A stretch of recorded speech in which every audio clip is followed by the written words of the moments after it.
Shalom, shalom, ici Douce Colombe Koulia, servante du Seigneur, épouse de Christ. Alors, bienvenue. Aujourd'hui, nous allons aborder la deuxième porte du corps. La deuxième porte dont nous allons parler après avoir parlé de la porte du cordon ombilical la dernière fois. Nous allons parler aujourd'hui de la porte de la main. Nous allons parler de l'importance des mains.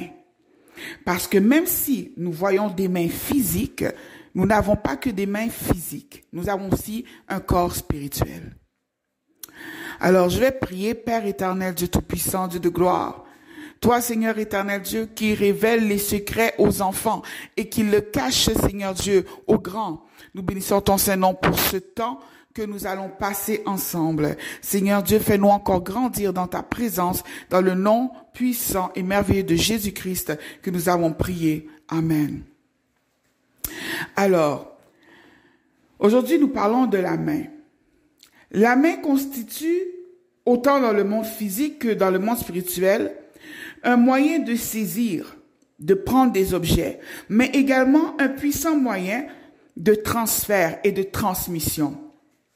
La parole de Dieu nous met clairement en garde contre les dangers de l'ignorance, car cette ignorance est le seul terrain sur lequel le diable peut exercer un réel pouvoir maléfique dans vos vies. Osée 4, verset 6 déclare « Mon peuple périt faute de connaissance ». Mais il est aussi écrit par la suite « Parce que tu as rejeté la connaissance, je te rejetterai de mon sacerdoce. Tu as oublié la loi de ton Dieu, moi aussi j'oublierai tes enfants. » Amen. En gros, le Seigneur nous dit, avec une grande politesse, de ne pas le prendre pour un imbécile. Donc, on oublie tout de suite les excuses du genre « Seigneur, je ne savais pas ». Devant le trône, ça ne passera pas. Alors, que savons-nous de façon terre à terre concernant nos mains? D'abord, nous savons que les mains sont au nombre de 2. Nous avons une main gauche et une main droite. Chaque main, n'est-ce pas, est pourvue de 5 doigts de longueur différente. Nous savons aussi que c'est la première partie du corps que l'enfant parvient à contrôler consciemment et rapidement. Bien avant même le langage, parce qu'il va contrôler le langage que bien plus tard. Mais il va porter l'objet à sa bouche bien avant de maîtriser le langage. L'on sait aussi que les mains sont parmi les premiers instruments de musique, parce que à part la voix, l'autre instrument de musique que le Seigneur nous a donné, ce sont nos mains. Combien de fois dans votre lecture de la parole, n'est-ce pas, avez-vous lu l'expression « battez des mains » ou « taper des mains » ? Laissez-moi vous donner quelques exemples. Psaume 47, verset 1. « Vous tous, peuple, battez des mains, poussez vers Dieu des cris de joie. » Amen. Psaume 98, verset 8. « Que les fleuves battent des mains, que toutes les montagnes poussent des cris de joie. » Ici, on parle carrément des fleuves. Le Seigneur veut même pas que ce soit juste toi qui as des mains qui applaudissent. Il demande même que les fleuves l'acclament. Amen. 2 Rois, chapitre 11, verset 12. Ils l'établirent roi, éloignirent et frappant des mains, ils dirent, vive le roi. Job 27, verset 23. On bat des mains à sa chute et on le siffle à son départ. Toujours sur le plan physique, les mains se retrouvent très souvent sales à force d'accomplir des tâches de toutes sortes. Nous savons aussi que nos mains ont une paume et que cette paume est tracée de lignes absolument uniques. Tellement uniques qu'aucun autre être humain a les mêmes lignes que toi au niveau de tes paumes de main. Alors physiquement, je dirais que quiconque a des mains en connaît la très grande utilité, n'est-ce pas? En ce qui concerne nos croyances humaines, en général, concernant les mains, nous croyons généralement que, par exemple, les gauchers sont artistiques, alors que les droitiers sont plus physiques. Aussi, parmi les croyances, au Moyen-Âge, on croyait que la main gauche représentait la main du diable. Là-dessus, moi, je peux vous donner mon propre témoignage. Moi, je suis gauchère de naissance. Je suis née gauchère. Cependant, Dès que j'ai atteint l'âge pour écrire, mon père m'a obligée à devenir droitière parce que pour lui, être gauchère était un signe de faiblesse. Et lorsque je n'obéissais pas, je vous dis pas la raclée que mon père me mettait. Donc, je devais manger la main avec la main gauche derrière le dos. Je ne pouvais pas manger. Manger était devenu, comment je peux dire, c'était pénible. C'était devenu pénible parce que je n'avais pas le droit d'être moi-même. Parce que j'étais gauchère et que être gauchère, c'est comme être l'enfant du diable, voyez-vous. En islam, son utilisation, je parle toujours de la main gauche, est considérée comme impure. La main droite est quant à elle considérée comme étant la main sacrée, la main juste. Certains croient également que les gauchers vivent moins longtemps que les droitiers, ce qui est tout à fait faux. C'est du moins ce que certaines études prouvaient à l'époque. Voyez-vous, qu'est-ce que les études peuvent prouver? N'importe quoi. Franchement. Ils allaient même jusqu'à dire que le système immunitaire du gaucher était moins fort que celui du droitier. Mais tout cela, c'est la sagesse humaine qui est, comme toujours, sans queue ni tête. Les gauchers sont généralement de grands penseurs et ils ont tendance à marquer l'histoire. C'est ce qu'on dit, mais c'est aussi ce qui est constaté. Maintenant, on sait ce que dit, bien sûr, n'est-ce pas, le monde dans lequel nous vivons. Mais que dit la Bible, lui? Alors, la Bible nous enseigne que nous devons d'abord savoir que chaque partie de notre corps a sa représentation dans le monde spirituel. Pourquoi? Simplement parce que nous sommes des êtres tripartites. C'est-à-dire que nous sommes composés d'un corps, d'une âme et d'un esprit. Et donc, dans le monde spirituel, pour nous déplacer, on a besoin de notre corps spirituel. Je ne dis pas que c'est toujours le cas, mais pour le moment, restons-en là. Ainsi, la Bible nous enseigne que nos mains spirituelles peuvent être salies. Selon 1 Timothée 5, verset 22, n'impose les mains à personne avec précipitation. Donc, vous voyez là, il y a des gens qui sont chauds pour imposer les mains. Vraiment là, ça c'est un grand problème, c'est un grand fléau dans les églises. Les gens donnent leur tête à n'importe qui, sans savoir que les mains ont une porrabassou sheremaïdo. Il y a dans les mains une puissance. On ne joue pas avec ça. De la même façon que on peut transmettre la dignité, la puissance, la guérison par les mains. On peut transmettre la malédiction, la mort, la pauvreté également. On peut transmettre même l'esprit du divorce par les mains. Une simple poignée de main. Alléluia. Ainsi, c'est pourquoi Timothée nous dit comme ça de ne pas imposer les mains avec précipitation. Il dit ne participe pas au péché d'autrui. Donc tu vois, quand tu mets ta main sur quelqu'un, tu imposes ta main, tu deviens participant. Participant. Donc, quand tu cours imposer les mains à un meurtrier, tu sais pas que ce gars-là, là, le matin, quand il se lève, là, il tue des gens. Le midi, il tue. Le soir, il tue. Toi, tu es là, tu dis, oui, viens frère, je vais prier pour toi. Tu ne demandes pas au Seigneur. Tu imposes tes mains sur un meurtrier. Tu deviens participant. C'est clair. La parole est claire.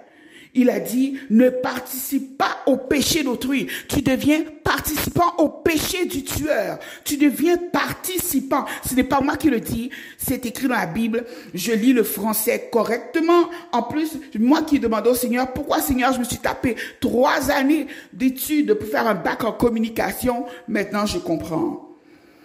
Alors, il dit, ne participe pas au péché d'autrui toi-même. Conserve-toi pur. Donc, ça veut dire quoi? Ça veut dire que quand tu imposes les mains à quelqu'un, tu peux te salir. Tu peux spirituellement te souiller. C'est pourquoi il ne faut pas jouer. On ne joue pas avec ça. Il faut être à l'écoute de ce que le Saint-Esprit vous dira de faire. On ne court pas donner ses mains à n'importe qui. On ne court pas poser ses mains sur n'importe qui, sur n'importe quoi, ni même sur n'importe quel livre, n'importe quel objet. On ne met pas n'importe quel bijou à ses mains. On ne met pas n'importe quelle bague à ses mains. On ne serre pas la main de n'importe quel étranger. Amen. La Bible nous enseigne aussi ceci, que nos mains peuvent être lavées. Comme mentionné en psaume 26, verset 6, qui dit, c'est un des psaumes que j'aime, qui dit, je lave mes mains dans l'innocence. Et le matin d'ailleurs, quand je prie, je dis souvent, quand j'ai fini de prier, je lave mes mains dans l'innocence et je blanchis ma robe dans le sang de l'agneau. C'est un verset que je n'oublie jamais. Ce sont deux versets en fait que j'ai combinés parce que ce sont des passages clés que le Seigneur m'a donnés. Et il m'a dit que lorsque je prie, c'est nécessaire de laver mes mains dans l'innocence et de ne pas oublier, après le combat spirituel, de blanchir ma robe dans le sang de l'agneau. Amen. Alors, continuons. Les mains sont également un symbole de force. Elles représentent ta vigueur. Un bel exemple pour vous illustrer est l'échange d'une poignée de main. Avez-vous remarqué lorsque un dignitaire se déplace, les journalistes sont toujours en train de vérifier comment est-ce qu'ils se sont donné la main l'un à l'autre. D'ailleurs, même, il y a des livres tout entiers qui sont écrits sur le sujet. Des livres en entier. Comment serrer la main de quelqu'un, comment montrer qu'on a du pouvoir dans la manière de serrer la main, comment est-ce que, comment il dit ça, le langage corporel, voilà. Le langage corporel, c'est le terme que je cherchais. Alors, nous continuons. Donc, lorsque vous serrez la main de quelqu'un, même si c'est par politesse, n'est-ce pas? Si vous manquez de connaissances, vous connaissez rien au monde spirituel, vous pouvez très bien serrer la main d'un sorcier et par une seule poignée de main, hein, il vient de bousiller votre destinée ou bien bousiller votre mariage. À peine il va passer dans votre vie, les disputes vont commencer. Vous allez vous poser des questions. Tout ça pourquoi? Parce qu'il a serré votre main. Tout ce qu'il voulait, c'était de toucher votre anneau de mariage. C'est pourquoi lorsque vous vous mariez, on se marie devant Jésus-Christ. On se marie pas n'importe où, n'importe comment. On se marie pas par amusement. On se marie devant le Seigneur. Et ça, cette alliance est si sacrée que le diable ne peut pas étendre sa main pour toucher à ça au nom de Jésus-Christ de Nazareth. Donc, vos mains est un symbole, c'est un symbole de force. Psaume 89, verset 21 dit ceci. Ma main le soutiendra et mon bras le fortifiera. Amen. Osée 7, verset 15 dit, je les ai châtiés, j'ai fortifié leurs bras et ils méditent le mal contre moi. La Bible nous enseigne aussi que lorsque tu pries et que tu es en combat, tu dois élever les mains vers le ciel. Le Seigneur déversera alors dans tes mains une force nouvelle, telle que mentionnée dans Exode 17 au verset 11. Lorsque Moïse élevait sa main, Israël était plus fort. Et lorsqu'il baissait sa main, Amalek était le plus fort. Josué 8, verset 26 dit ceci. Josué ne retira point sa main qu'il tenait étendue avec le javelot jusqu'à ce que tous les habitants eussent été dévoués par interdit. Nous comprenons donc qu'élever les mains est un signe d'autorité et de domination spirituelle. Vous pouvez transmettre également votre dignité à quelqu'un par la porte de vos mains. Incroyablement vrai. Quel passage extraordinaire que nous allons lire ensemble dans Nombre au chapitre 27, versets 18 à 20, qui dit ceci. L'Éternel dit à Moïse, prends Josué, fils de Nun, l'homme en qui réside l'Esprit, et tu poseras ta main sur lui. Tu le placeras devant le sacrificateur Éléazar et devant toute l'assemblée. Et tu lui donneras des ordres sous leurs yeux. Tu le rendras participant de ta dignité, afin que toute l'assemblée des enfants d'Israël l'écoute. Amen. Le rendre participant. Il lui transmet une partie de son autorité. Je vais vous le lire dans une autre version. Alors, je vous lis dans la version Parole de vie 2017. Il est dit, tu lui donneras une partie de ton autorité pour que tous les Israélites lui obéissent. Et un petit peu plus loin, au verset 23, il est dit, il pose ses mains sur lui et il lui remet sa charge selon l'ordre que le Seigneur lui a donné. Donc, en imposant la main à quelqu'un, tu lui transmets aussi une charge. Donc, il faut comprendre qu'une charge peut être positive lorsqu'elle vient de Dieu. Le Seigneur te transmet une tâche. Mais une charge peut être aussi maléfique si les mains qui t'ont touché ne sont pas les mains d'un serviteur de Dieu, d'un enfant de Dieu. Maintenant que je vous ai dit tout cela, je ne crois pas que j'ai besoin de m'attarder trop longtemps sur le fait que le diable passera par tous les moyens possibles pour frapper vos mains. Vous comprenez donc que c'est une très mauvaise idée que de consulter une voyante ou un voyant pour lire les lignes de la main. La personne qui lit vos mains ne le fait pas que pour l'argent. Ces gens voient votre étoile, ils voient votre destinée.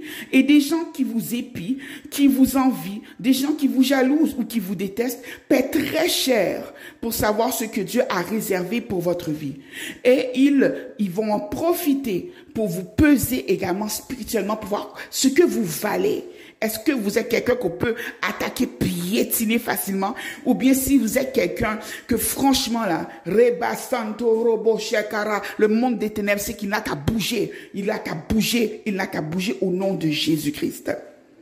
Alors, si l'occultisme nous a jamais attiré, Dieu merci, sachez que le diable passera par quelqu'un que vous connaissez.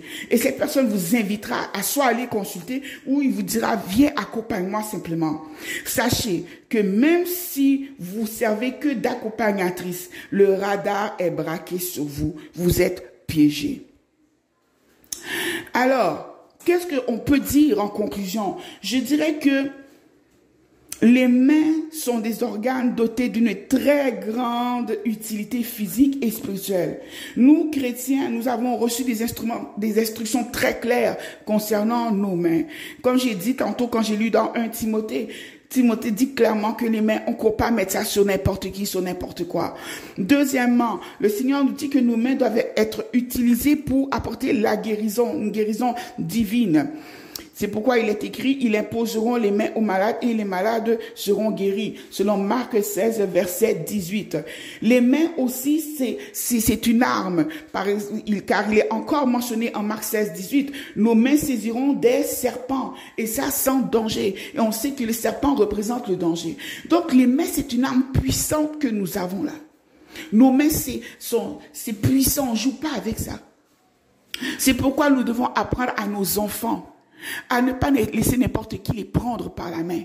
C'est pour ça aussi, lorsque vous commencez à fréquenter quelqu'un, c'est folie là de courir, je tiens la main de mon copain, ma copine. Est-ce que tu sais la main de qui tu tiens exactement? Donc lui, s'il est un violeur, toi tu tiens sa main chaque jour. Tu t'imagines quoi? C'est pourquoi aussi, lorsque on a des sœurs qui disent, ah non, mais tu sais, lui là, c'est un délinquant, mais je l'aime, je vais prier pour lui. Tous les jours, tu es là, tu imposes main sur ton copain, tu pries sur lui pensant que le Seigneur va le changer. C'est pas comme ça, ça marche. Ça ne fonctionne pas comme ça. Et tu es en train de te souiller toi-même. Tu ne peux pas gagner à un jeu que Satan lui-même, dont Satan lui-même a fixé les règles. Ça ne fait pas de sens.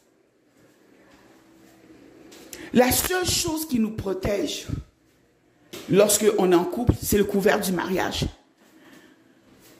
Les gens pensent que le mariage, Dieu l'a instauré pour nous brimer. Non, non. Dieu l'a instauré parce que c'est la seule protection spirituelle.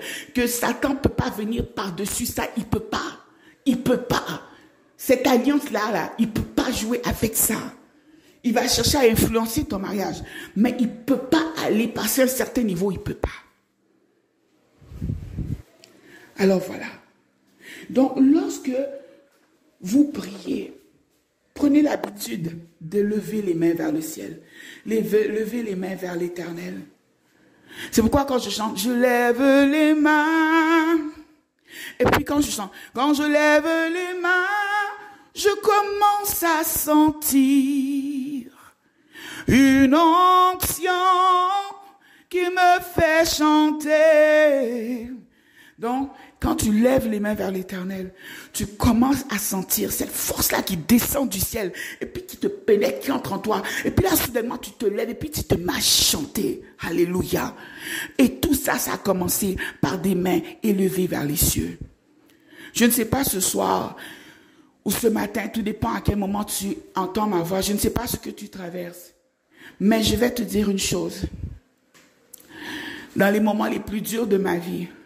Et lorsque je n'avais plus de force, lorsque j'avais les tuyaux dans la gorge aux soins intensifs, mais mes 2 bras étaient attachés de chaque côté pour pas que j'arrache les tubes du respirateur. Vous savez ce que j'ai fait?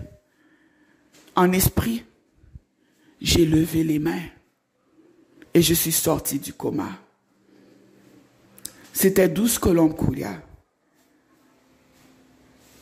épouse de Christ. Je vous dis à très bientôt pour la prochaine porte du corps. Shalom.